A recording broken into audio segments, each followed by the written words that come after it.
Tell me honestly, would you have left your wife of 5 years and watched her entire criminal enterprise crumble, even if it meant risking a life sentence yourself, only for the universe to immediately reward you by revealing your late mother had left you an $83 million inheritance? I'm serious. I need to know if I was justified in choosing self-preservation over family loyalty when I realized my wife and her personal chef had poisoned a health inspector in my Michelin-starred restaurant and were actively working to pin the crime on me. This whole nightmare unfolded in the span of a single week, taking me from the brink of incarceration to staggering wealth, and I still wake up in a cold sweat trying to process the sheer audacity of the betrayal. It feels like a fever dream, a legal thriller, but every terrifying moment was painfully real. I went from being a celebrated restaurateur to a prime suspect, and then, inexplicably, to a multi-millionaire, all because of a sinister, secret plot I never saw coming. Let me introduce you to the life I had before it all went sideways. My name is Ethan, and for the last 10 years, I poured every ounce of my passion, savings, and sanity into making the Gilded Spoon a culinary destination. It was more than a restaurant, it was my dream realized. We had achieved a prestigious Michelin star 3 years ago, a feat I was immensely proud of, and it was a joint effort, or so I believed. My wife, Olivia, and I met in culinary school. She was beautiful, sharp, and possessed a ruthless business acumen that I, the dreamer chef, admittedly lacked. I handled the kitchen, the menu, the creative vision. She handled the front of house, the finances, and the media. Our partnership was the perfect balance, my talent, her control. We lived a life that, from the outside, looked perfect. A beautiful loft apartment downtown, bespoke suites, and reservations at the best places. It was the high-life success story of a power couple. Our team was small and tight-knit, the most important member being Chef Marcus, our sous chef, whom Olivia insisted on hiring shortly after we got the Michelin star. Marcus was a technical genius in the kitchen, meticulous, almost robotic in his precision. While I appreciated his skill, I always felt an unsettling tension with him.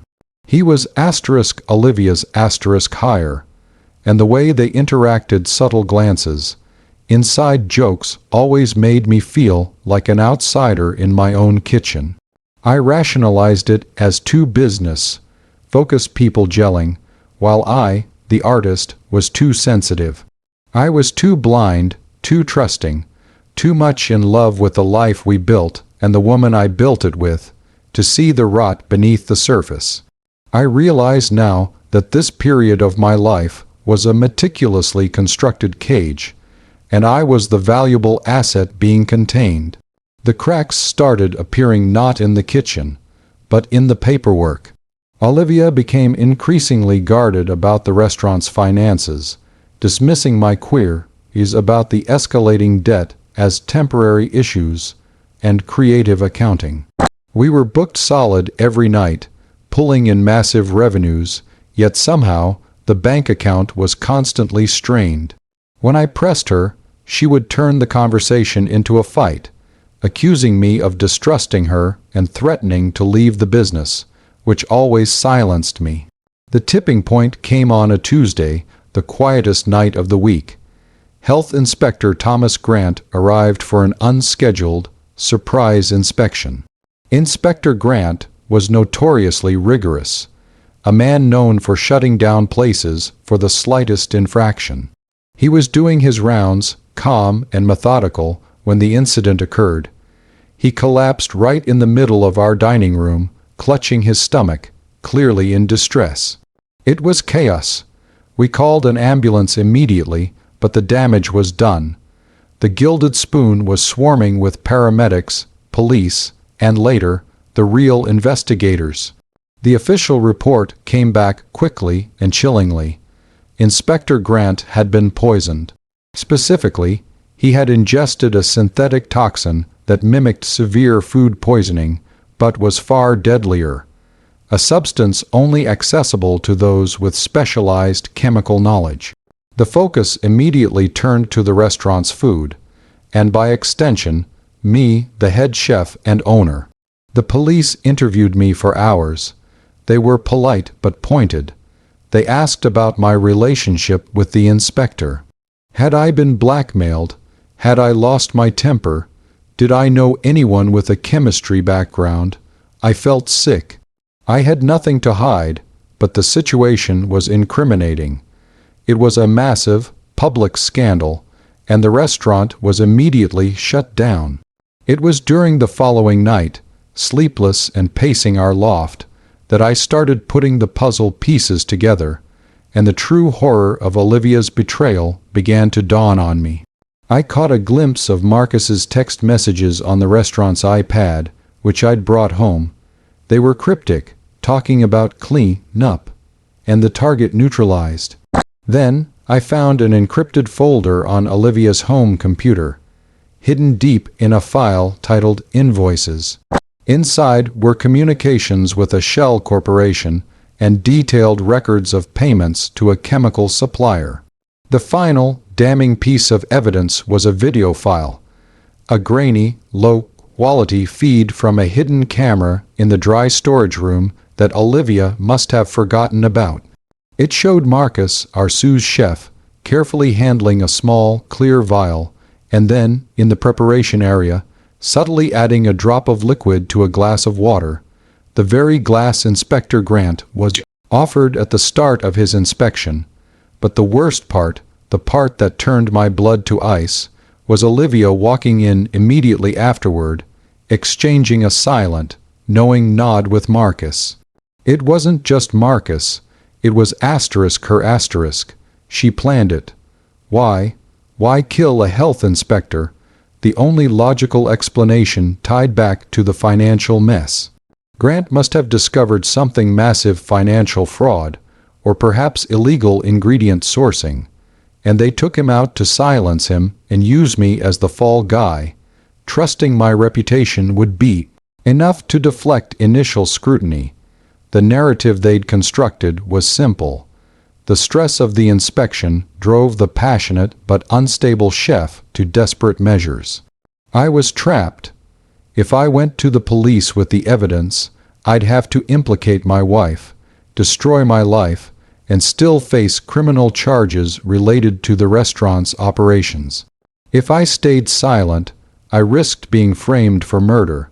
So that's the impossible situation I was in, stuck between a wife who saw me as an insurance policy and a murder charge.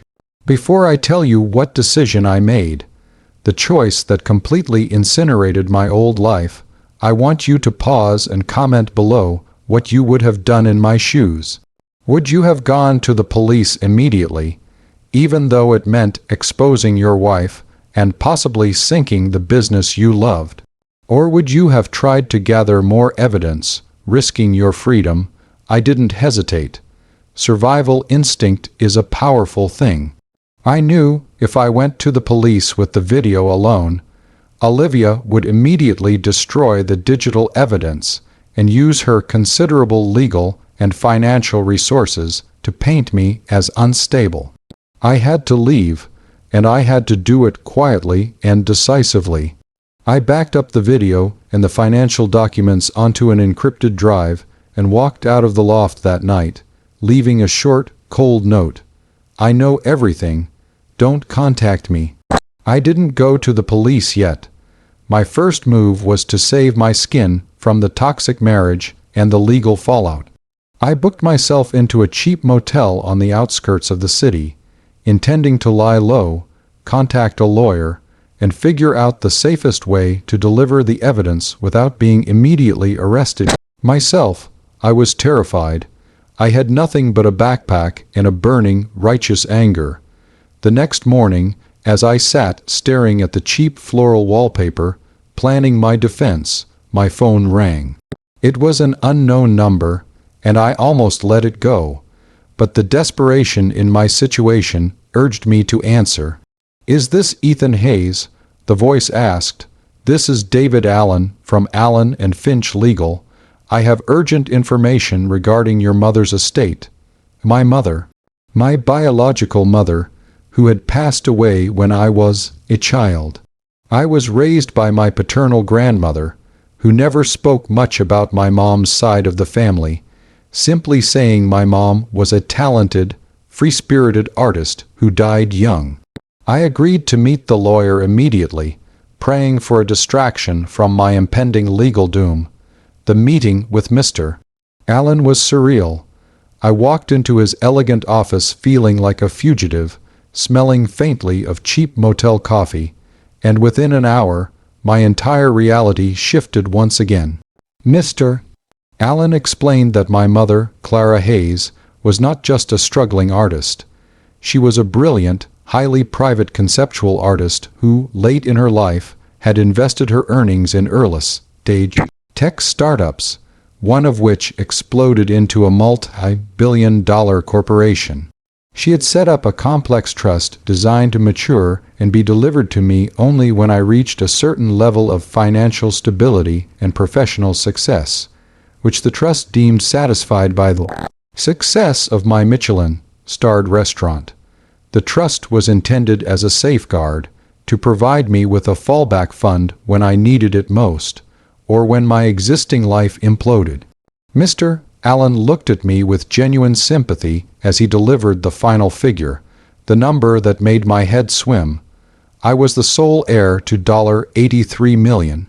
I just sat there, clutching the encrypted drive containing the evidence of my wife's murder plot, while the lawyer handed me the keys to a fortune. The cosmic timing was unbelievable. I had lost everything: my wife, my home, my business, my freedom. But the moment I made the choice to save myself, the universe handed me $83 million. The first thing I did with this new power was hire the best criminal defense attorney and forensic accounting team money could buy, all through Mr. Allen's firm. I had the resources now to fight Olivia and her sociopathic chef Marcus without fear. The confrontation was swift and devastating.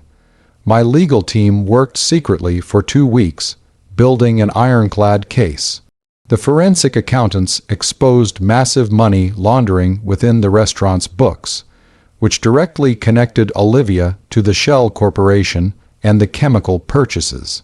The criminal defense lawyer, working with the police as an intermediary, presented them with the video evidence of Marcus and Olivia, along with the detailed financial paper trail. The police moved fast. They raided the loft and the restaurant.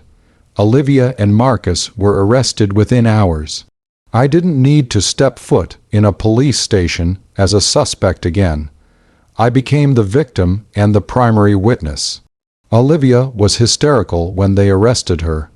She tried to call me from the precinct, begging, crying, using every manipulative tactic she had ever perfected.